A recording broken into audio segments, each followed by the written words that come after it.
Hi, today special இன்றைக்கி சென்னா மசாலா தான் செய்ய போகிறேன். அதுக்கு நான் கொண்டக்கடலையே காலையிலேயே ஊற வச்சுட்டேன். இன்றைக்கி நைட்டு தான் நான் செய்கிறேன்.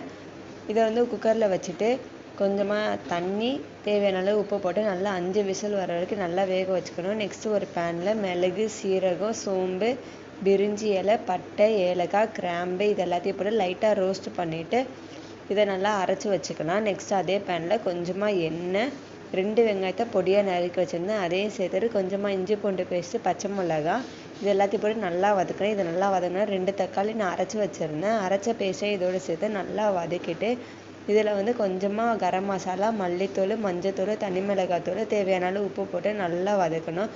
இதெல்லாம் லைட்டாக கொஞ்சம் தண்ணிலாம் வற்றினதுக்கப்புறமா இந்த நம்ம வேக வச்சுருந்த கொண்டைக்கடலை தண்ணியோட சேர்த்துட்டேன். நெக்ஸ்ட்டு நம்ம அரைச்சி வச்சுருந்த இந்த பொடியையும் சேர்த்துட்டு நல்லா மிக்ஸ் பண்ணிவிட்டு கொதி வந்ததுக்கப்புறமா கொஞ்சமாக கொத்தமல்லி, கஸ்தூரி மேத்தி, ஃப்ரெஷ் க்ரீம் இது எல்லாத்தையும் போட்டுட்டு ஸ்டவ் ஆஃப் பண்ணால் சூப்பரான டேஸ்ட்டில் சென்னா மசாலா ரெடி. ட்ரை பண்ணி பாருங்கள். ஓகே, பாய்.